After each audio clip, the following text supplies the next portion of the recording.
All right, we'll be back from the break, and thank you very much for sticking around this morning with Smart Means Business.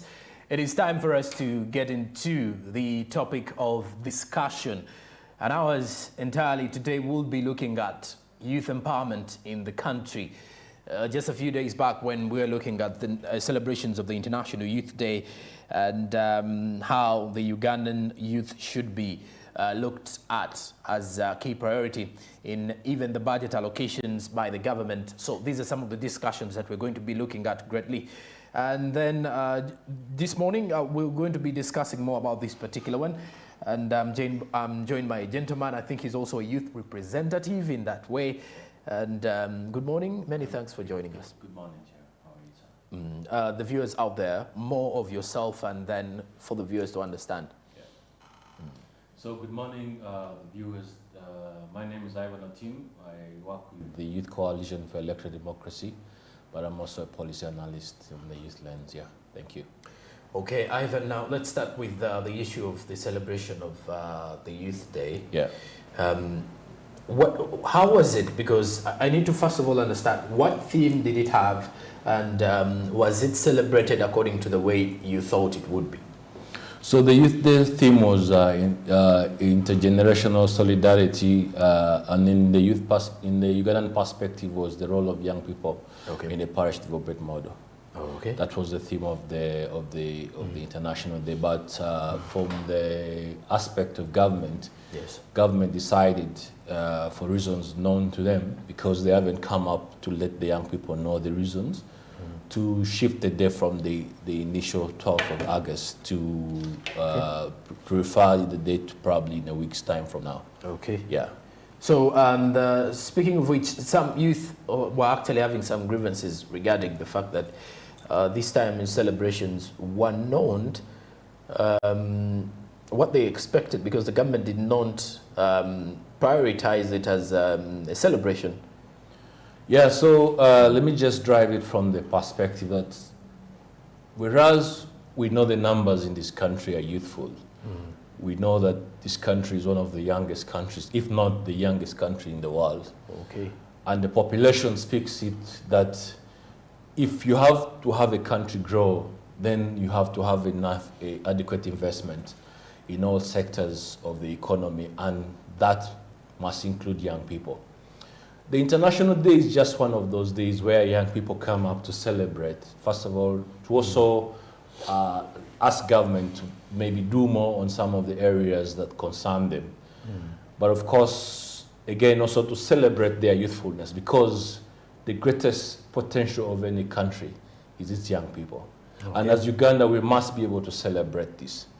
We know that, for example, we can say, okay, the young people are a burden to this country. But I can tell you that there are countries that are suffering because they don't have young people. And because for us, where we are organized in that aspect is because the investment has not been realized in terms of the quantity versus the quality. Yeah. Okay. And now let's also now generalize this issue of youth empowerment in Uganda. Yeah. Just on Friday, still was the Vice President highlighted the fact that the government will be supporting youth innovations. Yeah. And they looked at the ICT sector as one that they're actually going to boost, where they're going to use as a stream to boost youth innovations. How possible can this happen, and of what importance does the ICT present to the young people? So ICT is a very great tool. Digitalizing the economy is one of the greatest tools, even amidst the COVID context. Okay. And we can know, for example, the role young people play in this field is enormous. But I can also tell you that whereas government is promissory that they are going to support the digitalization of young people's business opportunities, we also see some kind of levels of gaps in these kinds of interventions. For example, if you're talking about digitalizing the economy, and we see very many young people had businesses online, Facebook right now cannot be accessed unless you have VPN. Okay. So we see a contradiction between what government is saying and what they're actually doing. If we have these kind of platforms as open spaces where young people create themselves jobs, and then you come up because of a policy that you are then increasing maybe tax on internet that 12%, but of course also remember the over-the-top tax, the OTT that was probably removed, fine. But again, all those kind of reflect a double kind of sword in that one government is trying to do something, but again, they're trying to, again, underdo whatever they are trying to do. Okay. So in that aspect, yes. The second reality is that when you look at the digital innovations in this country, okay, where we place them? We place them on a market that we can be able to scale up these innovations. I see a mismatch between young people's innovations and then the job marketplace, because if we have MTNs in this country and they cannot buy solutions from young people, they rather go and buy solutions from software engineers outside of the country, then there's a complete mismatch. If government is procuring software as well as procuring ICT services, where do they go to these young people who have innovation maybe at the university and encourage them to do more and not innovate? So if we don't have a climate where these businesses are supported to thrive, then again we'll become just doing whatever we do and we just leave everything at that. All right, now when you look at the motion of the resolution of Parliament, where the young people have been urging government to prioritize the state of the youth, I want you to at least break this down for us accordingly, because what are some of those key targets that you had with this resolution? So maybe just give it a background that every after 5 years, young people write their own National Youth Manifesto. Okay. And that is a process they drive throughout the elections. And in that process, they influence the political parties' manifestos. And in that, they're trying to take a bet on which government will take power. And that means that they will be able to drive these issues.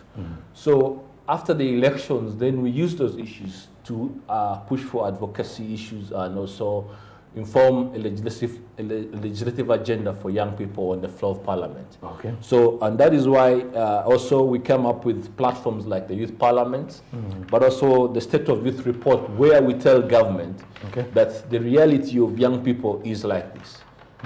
And we depict it in the aspect of the way that we kind of bring out the reality, we bring out those voices. That if government is saying that there is employment, then we tell government that there is employment, but the employment is existing in the context of underemployment. Very many young people right now in this current economic crisis are employed but earning low below the living wage. The money cannot sustain their living abilities. But of course we see job loss, jobless growth. I mean the jobless growth is increasing. Many people are losing jobs because then the economic crisis is presenting a situation where the people that are employing these young people cannot be able to take care of their needs, and that means they have to lay them off. And that is a very big situation that we present to government in the State of Youth report.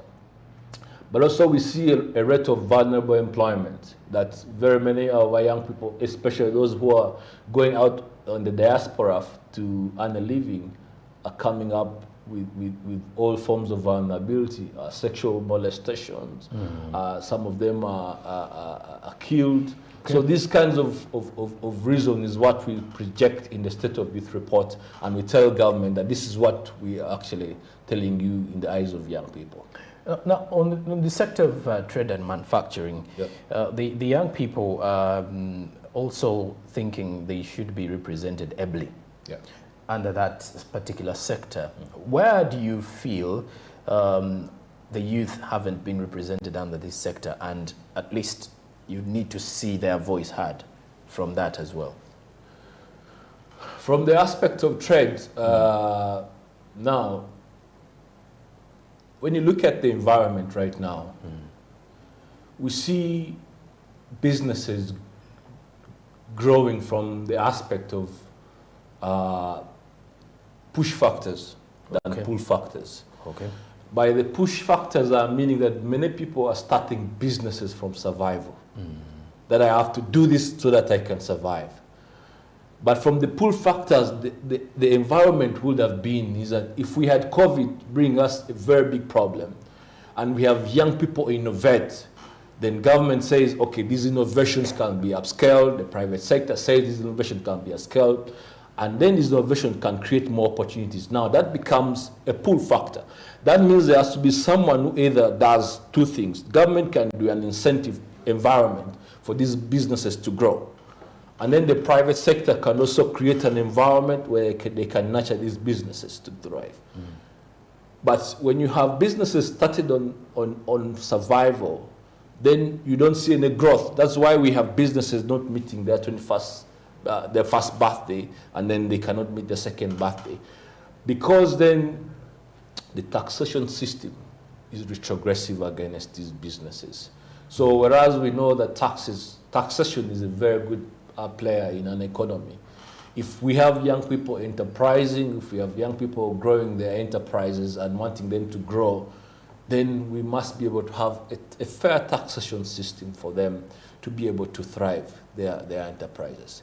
From the manufacturing aspect, of course, creating of spaces where we can nurture some of these ideas. Of course, we know government has opened up the industrial parks, and we are creating some of these spaces. But we know that, for example, these spaces are not spread across the country. They are centralized, probably. Many of them are even in the urban area of Kampala here. What about young people in northern Uganda? What about young people in western Uganda? Where do they kind of create and grow these enterprises? So if we have young people to be able to grow these enterprises, we must be able to create spaces that inspire them, that incentivize them, that support them, so that then we can see that matched up growth in whatever we want to see them grow. All right. You've mentioned something about the parish development model in here, and one would want to understand is how are do the youth understand this program? Have you done enough to sensitize the youth about the parish development model before you get their involvement into it? So the parish development model comes as a very good promissory tool where we're talking about empowering the household from the parish level, which is excellent.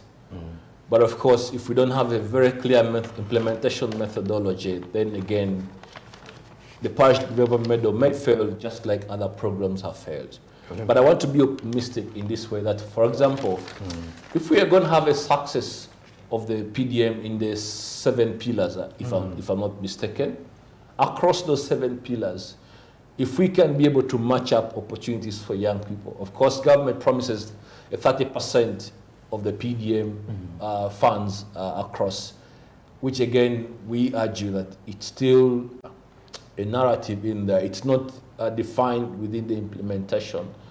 But maybe from the call of young people is that if we can be able to organize ourselves in these circles, we can be able to tap into some of these opportunities across the 7 sectors in the PDM. The limitations in there is that we know agriculture is not a thing for young people. We know that very well. And how do we incentivize, how do you create an environment where if we know young people don't like agriculture from the backbone of it being just soil, how do we support young people across the value chain in the agriculture sector? So the vision for me in the PDM is that do we be able to match up opportunities across the value chain and be able to place young people and support them from there? If it's about transportation, can we support young people in that sector? Because then transportation is a very big enterprise across the value chain in agriculture. If it's about processing, what is that they want to process, First of all, where is the market for their products? And I think that's one of the things that we must be able to address, that very many young people will be able to enterprise in agriculture, but they fail at the end where now when they have produced, who buys? So the buyer is that man who's going to be the middleman and is going to come with his own price and support young people at the price that he wants. So how do we create an environment where we have the market already available and it's not just affecting young people's potential? Okay, and on the matter of labor externalization, where we've happened to see thousands of youth every other year leaving this country to move to various countries, especially to the Middle East, to at least get greener pastures, because the emphasis is always to go and get more pay. Yeah. And for those who are unemployed, seeking for a better job opportunity. But what are the recommendations you made this time around to the government on the matter of labor externalization? So we know that labor externalization is also a very good area for creation of jobs. Okay. But of course, we know in the sense right now that vulnerability in that sector has emerged, that very many of our young people are either going in to do vulnerable jobs. Okay. We know that we can be able to export high-skilled labor, and the opportunities are there. But why are our young people going for working as maids, even when they learn at school they have qualification? It's because government has not been able to create that negotiation. We have been able to create an opportunity that our young girls can be just maids. But the recommendations that we put to government is that we need to have a policy and legislative reform on the labor externalization. Here we're talking about how do we have a regulatory framework for when our young girls go there, how do we monitor them? How do we ensure their safety? But of course, in the aspect that now labor externalization could be exhibited in human trafficking, how do we kind of safeguard our young people from that kind of challenges? Or sexual exploitation. We have had cases of or narratives around organ transplant. Now, these could be incidences happening in silos, but if we can pick them as a big challenge that can affect the sector, then how do we address them through a policy? Okay. But also we're asking government to explore bilateral protocols for professional and high-paying external jobs. Just like I told you, that we know that we have skilled young people, and we can be able to negotiate for better jobs, and not just jobs as young people working as maids and casual laborers. Okay. Yeah. Yeah. All right. And of course, the young people are skilled. The field in which they work from gives them the opportunity to at least be better at everything they do. But however, surprisingly, the country that is actually filled up, the working environment is filled up with most of the young people. And this is a very huge concern with the fact that most of them who are under the micro, small and medium-sized enterprises, however, still facing challenges. Even with their businesses, they face financial constraints and all these things in that perspective. Now, before we head into the break, I would want to understand all the among the other recommendations in here was the issue of creative arts and sports. So which aim do you, what were you intending with the creative space for the creative arts and sports mainly? What do you want the government to do for these young people? So when you look at the creative arts and the industry at large, and of course, we may not know how huge that industry is, but of course we know that's a huge sector where youth employment is occurring.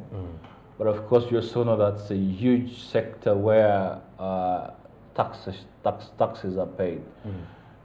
So when we have, for example, government support to this sector not adequate, we know, for example, in the context of COVID, we had very many of these businesses close.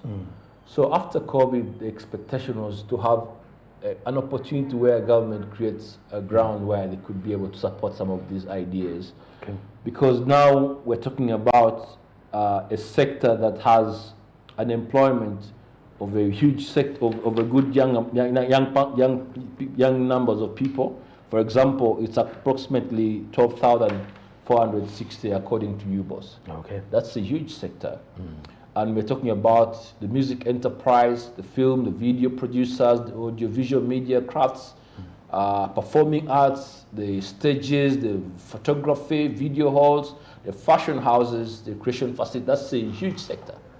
Now, if we have a double sword recovery for that sector, then government has to do things. First of all, we know the copyright law has kind of limitations. For example, in here we know that it's not cognizant of the aspect of certain rights to certain producers or right holders, but gives them rights to maybe producers only. So there are those limitations, but also we know that the implementation of the copyright law, just as it is not really full in its implementation, which I believe it's a huge challenge to those young people who spend time to do their craft, to put money into their business, and they cannot be able to earn an income out of it. But also we, for example, we know sports has turned out to be a very lucrative business, but also something that sells this country outside there. We are very proud when watching the screens, our own Kiprotich raise our flags, our own Kiplimos, all these young people raising our flags, but we're never proud to support these young people even before they get to the rest that they have to do. So I believe that government has a very big role to play to increase the investment. First of all, the investment in the infrastructure. We must see investment in the infrastructure. We are seeing, for example, in Kampala here, the infrastructure for sports facilities is decreasing. And that we know, for example, sports is a very key sector where also builds into physical and mental well-being. So if young people don't have spaces where they could improve their health and mental well-being, then young people will be able to resort to other acts that are not good for this country. So sports is a huge sector, but also a huge player in how young people's development can be enhanced. So we're also talking about having laws that, for example, support some of these community clubs. Now, if we have young people starting to groom themselves in their community clubs in the villages down there, and there's no government support, then that means that government is not doing enough to support in this sector. All right. And after the break, Ivan is going to take us through these challenges the youth are facing. I believe he has been mentioning some of those, but then he will also have to give us some of the general ones that they have been facing as the youth, and especially the youth leaders, but also some initiatives that the government has been able to push for them, or in the other way around as well. Has it even done enough, or is there something that the government should as well do that he has not mentioned? So we're still looking at youth empowerment in the country. Stick around.